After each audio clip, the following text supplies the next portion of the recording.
Hello viewers, आज हम बात करेंगे मैनेजरियल इकोनॉमिक्स टर्म की and its relevancy in business decisions. तो सबसे पहले हम डिस्कस करेंगे definition term of managerial economics. Managerial economics refers to the application of economic theories, concepts and tools to practical business decision making.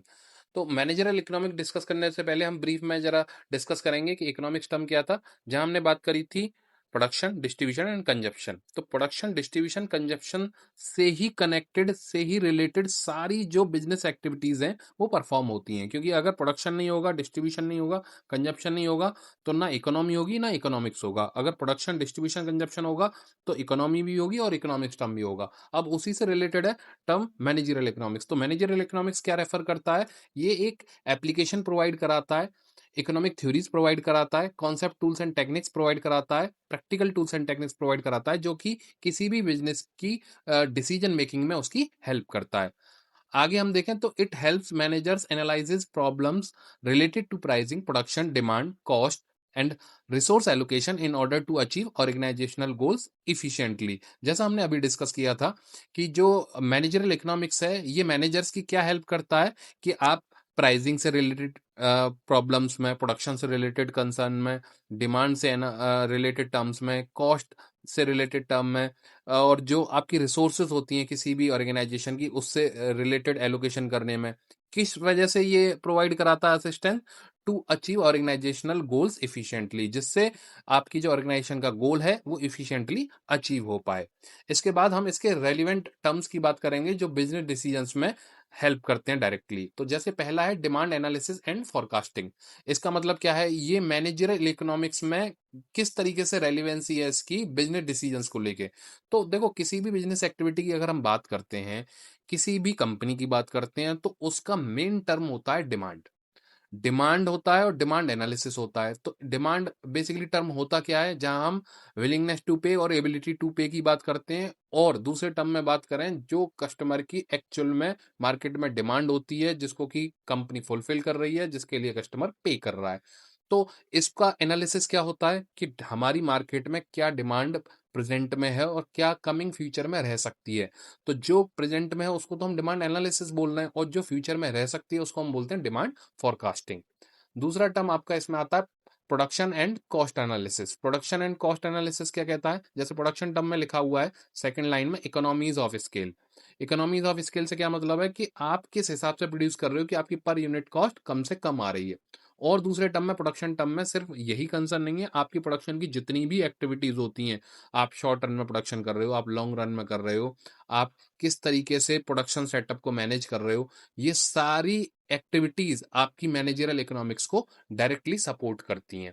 उसके बाद आता है कॉस्ट एनालिसिस। कॉस्ट एनालिसिस क्या है कि आप किस हिसाब से प्रोडक्शन एक्टिविटीज को परफॉर्म कर रहे हो, जिससे आपकी फिक्स कॉस्ट, जिससे आपकी वेरिएबल कॉस्ट, जिससे आपकी सेमी वेरिएबल कॉस्ट किस तरीके से मैनेज हो रही हैं, और किस तरीके से आप मिनिमम प्रोडक्शन एक्सपेंसेस में वहां से मैक्सिमाइजेशन आउटपुट गेन कर रहे हो। तो ये किसके बारे में है? ये कॉस्ट एनालिसिस के बारे में है। ये भी आपके मैनेजरियल इकोनॉमिक्स को डायरेक्टली रेलिवेंसी क्रिएट करता है। उसके बाद हम बात करें, वो है आपका प्राइसिंग स्ट्रेटजी। देखिए, अगर कोई भी कंपनी किसी भी टाइप का प्रोडक्ट एंड सर्विसेज प्रोवाइड कर रही है, किसी भी तरीके से बिजनेस एक्टिविटी परफॉर्म कर रही है, तो उसकी कोई ना कोई अपने प्रोडक्ट एंड सर्विसेज की प्राइसिंग होगी। अब प्राइसिंग जब वो मार्केट में जिस भी प्राइस पे अपना प्रोडक्ट सेल कर रही है, उस प्रोडक्ट को डिसाइड करने में कि हमें इसकी प्राइसिंग क्या रखनी चाहिए, बहुत सारी स्ट्रेटजीज यूज होती हैं। तो उन स्ट्रेटजीज में से मैनेजरल इकोनॉमिक्स का भी रोल है कि वहां पे वो सारे फैक्टर्स को एनालिसिस करते हुए अपने प्रोडक्ट का प्राइसेस डिसाइड करे। तो उसके बाद हम बात करें मार्केट स्ट्रक्चर एंड कंपटीशन। इसका क्या मतलब है कि अगर हम मार्केट स्ट्रक्चर की बात करते हैं ना, तो अभी मैनेजरल इकोनॉमिक्स से कनेक्ट करेंगे। मार्केट स्ट्रक्चर बेसिकली डिफाइन करता है कि आप मार्केट में किस तरीके से सर्वाइव कर रहे हो, आपका मार्केट में कंपटीशन कितना है। जैसे मार्केट स्ट्रक्चर से क्या है कि आप सिंगल सेलर हो, आप सिंगल सेलर से ज्यादा मल्टीपल सेलर्स हो, मतलब सिंगल सेलर से मतलब है मार्केट में आपका कोई और कॉम्पिटिटर नहीं है। अब जैसे मोनोपोलिस्टिक कंपटीशन होता है, तो वो क्या कहता है कि आपके टाइप के प्रोडक्ट के नंबर ऑफ सेलर्स मार्केट में है। ओलिगोपोली का कॉन्सेप्ट होता है, ये कहता है when there are few sellers in the market. तो ये सारे टर्म डिफाइन करते हैं कि आपका जो मार्केट है, आपका जो नेचर ऑफ प्रोडक्ट है, आपकी जो कंपनी है, वो किस हिसाब से मार्केट में स्टैंड कर रही है। तो वो डिफाइन करती है मार्केट स्ट्रक्चर को, वो डिफाइन करती है मार्केट के कंपटीशन को। तो ये भी मैनेजरल इकोनॉमिक्स की रेलिवेंसी को डिफाइन करता है। उसके बाद हम बात करें प्रॉफिट मैक्सिमाइजेशन। देखिए, कोई भी कंपनी किसी भी तरीके से, कोई भी बिजनेस एक्टिविटी भी किसी भी तरीके से अगर मार्केट में एग्जिस्ट कर रही है, तो उसका अल्टीमेटली कहीं ना कहीं जो पर्पस है वो प्रॉफिट मैक्सिमाइजेशन होता है। प्रॉफिट मैक्सिमाइजेशन क्यों है? कि साथ में वेलफेयर भी होता है, साथ में कुछ कंपनीज वेलफेयर भी देखती हैं, लेकिन जो बिजनेस एक्टिविटी की हम बात करें तो वहां एक प्रॉफिट टर्म की बात आती है और साथ में प्रॉफिट मैक्सिमाइजेशन टर्म की बात आती है। तो अगर कोई भी कंपनी प्रॉपर तरीके से रेवेन्यू जनरेट कर रही है, तो उसका कहीं न कहीं प्रॉफिट को लेके कंसर्न रहता है और प्रॉफिट को लेके कंसर्न रहता है, तो प्रॉफिट के बिहाफ़ पे ही हम बहुत सारे अलग-अलग इकोनॉमिक्स के टर्म की और मैनेजरियल इकोनॉमिक्स टर्म की बात करते हैं। उसके बाद है आपका रिस्क एंड अनसर्टेनिटी मैनेजमेंट। इसका क्या मतलब है? देखिए, जब कभी हम बिज़नेस की बात करते हैं, तो बिज़नेस का जो दूसरे टर्म में मतलब है ना, वो रिस्क ही है। कैसे? अगर कोई भी बिजनेस एक्टिविटी परफॉर्म हो रही है तो हम ये नहीं बोल सकते हैं कि इसमें कोई रिस्क नहीं है। बिजनेस का मतलब रिस्क। उसके बाद अनसर्टेनिटी। अनसर्टेनिटी क्या है? अनसर्टेनिटी मतलब क्या हो सकता है।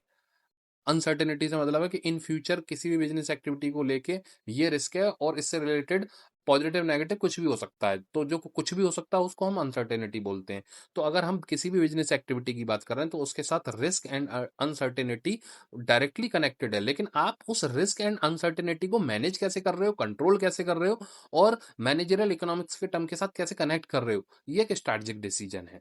उसके बाद हम बात करते हैं लास्ट टर्म में आपका capital budgeting and investment decisions. Capital budgeting and investment decision से क्या मतलब है? देखिए, जैसे कैपिटल बजटिंग है, कैपिटल बजटिंग से मतलब है कि जब आप अपनी नेट प्रेजेंट वैल्यू की बात करते हो अपनी कंपनी की, आप इंटरनल रेट ऑफ रिटर्न की बात करते हो, तो ये चीजें रिप्रेजेंट करती हैं कि आपका जो मार्केट में एक्चुअल में आपकी प्रेजेंट वैल्यू है, फाइनेंशियल मैनेजमेंट का टर्म है ये, तो वो किस तरीके से आप आइडेंटिफाई कर रहे हो, किस तरीके से उसको स्टेबल कर रहे हो, किस तरीके से मैनेज कर रहे हो, किस तरीके से कंट्रोल कर रहे हो। उसी तरीके से इंटरनल रेट ऑफ रिटर्न कि आपका जो भी इन्वेस्टमेंट है उससे आप रेट ऑफ रिटर्न किस तरीके से ले रहे हो। तो ये दोनों जो टर्म है ये कोर कैपिटल बजटिंग के टर्म है।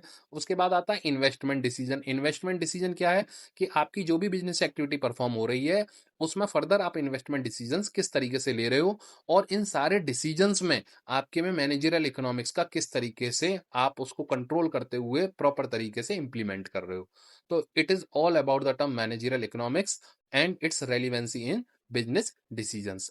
So thanks for watching. Please like and subscribe our channel. Thank you.